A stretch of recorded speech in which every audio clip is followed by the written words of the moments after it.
Magandang araw po sa inyo lahat mga kaanak, Luzon, Visayas at Mindanao.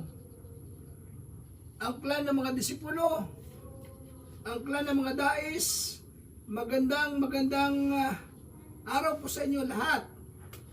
Ngayon pong araw na ito mga kaanak, tayo ay muli na mag-aaral po ng salita ng Diyos. Kamusta na po kayong lahat? Luzon, Visayas at Mindanao. Ako'y proud po sa inyo mga kaanak. Ang gagaling nyo mag-TikTok.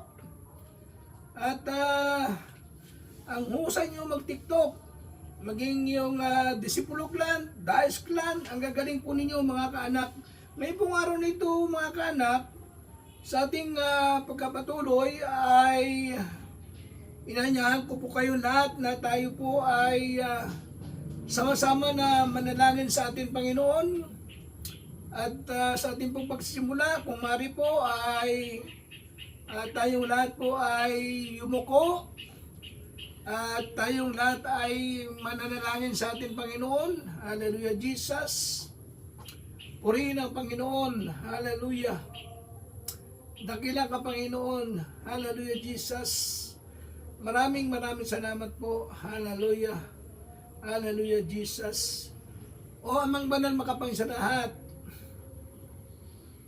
narito po kami muli, Panginoon, nagpupuri ng kapasalamat, buong Pilipinas, Panginoon.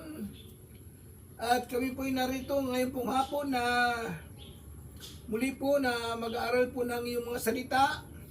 Dalayan ko po, Ama, sa araw na ito na patuloy niyo po kami na palakasin, pagpalain, Panginoon.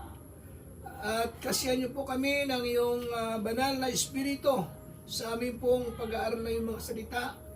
Dalayan ko po sa mga kaanak, Panginoon, maging man sa mga kaibigan po namin sa Facebook, Panginoon, at patuloy niyo po sila na pagpalain. Pagpalain niyo po ang kanilang anak buhay, ang kanilang kalusugan, Panginoon, ang mga karamdaman, Panginoon, yung pong pagalingin. Ang mga nanghihina ng lupaypay, dakilang Diyos, bigyan niyo po sila ng kalakasan, Panginoon. Ama, sa oras na ito, ay sa iyo po namin pinagkakatiwala, Panginoon, ng aming buhay. Gabayan niyo po kami, patnubayan niyo po kami ng iyong banal na Espiritu, Panginoon, sapagkat sinabi niyo, Ama, na ang pananampalataya ay nagmumula sa pakikinig, kung may nangangaral tungkol kay Jesucristo. At huwag naming kaligtaan ang mga pagdalo sa mga pagtitipong ito katulad ng ilan